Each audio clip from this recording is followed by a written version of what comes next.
ಮಾಟ ಮಂತ್ರಗಳು ಬೇಗ ಬರುತ್ತೆ, ಬೇಗ ಆಕರ್ಷಣೆ ಆಗುತ್ತೆ.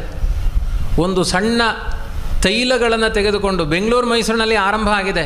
ಬಸ್ಸಿನಲ್ಲಿ ಹೋಗುವ, ಎಲ್ಲೋ ನಡೆದು ಹೋಗುವ ಹೆಣ್ಮಕ್ಕಳ ತಲೆಗೆ ಹೀಗೆ ಎಣ್ಣೆಯನ್ನು ಸ್ಪ್ರೇ ಮಾಡ್ತಾರೆ.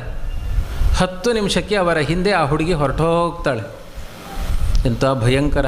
ನೋಡಿಕೊಂಡು ಹೋಗಿ, ಫ್ರೀ ಬಸ್ಸು ಅಂತ ಹೊರಡುಬಿಡಿ, ಇನ್ನೆಲ್ಲ ಅವರು ಹಿಡ್ಕೊಂಡು ಬರ್ತಾರೆ ಜೊತೆಗೆ ಸ್ಪ್ರೇ. ಭಯಂಕರ ಇದೆ ಅದು. ಆದ್ದರಿಂದ ಇವತ್ತಿನ ಘೋರ ಕಲಿಯುಗದ ಮಾಟಗಳು, ಮಂತ್ರಗಳು, ಕೃತ್ರಿಮಗಳು, ಮೋಸಗಳು, ವಂಚನೆಗಳು, ಇದು ಎಲ್ಲದರಿಂದ ನಾವು ಮುಕ್ತರಾಗಬೇಕು ಅಂದರೆ ನಾವು ಆದಷ್ಟು ಹರಿಪ್ರಸಾದದಲ್ಲಿ ನಮ್ಮ ಬದುಕು ಸಾಗಬೇಕು. ಕಂಡಲ್ಲಿ ತಿನ್ನಲಿಕ್ಕೆ ಹೋಗಬಾರ್ದು. ಪಾನಿಪುರಿ ಅಂತ ಬೀದಿಯಲ್ಲಿ ಚೆನ್ನಾಗಿ ಕಾಣಿಸುತ್ತೆ ಅಂದರೆ ಅದೆಲ್ಲ ಕೆಲವರೆಲ್ಲ ಹೇಗೇಗೋ ತಯಾರು ಮಾಡಿರ್ತಾರೆ, ಅದರಲ್ಲೇ ಎಣ್ಣೆ ಮಿಕ್ಸ್ ಮಾಡಿ ಕೊಡ್ತಾರೆ. ತಿಂದು ಕೂಡಲೇ ಮರುದಿನ ಅದೇ ಬೀದಿಯಲ್ಲಿ ನಿಂತಿರ್ತೀರಿ ನೀವು. 10 ದಿನ ಆ ಬೀದಿಯಲ್ಲಿ ನಿಂತು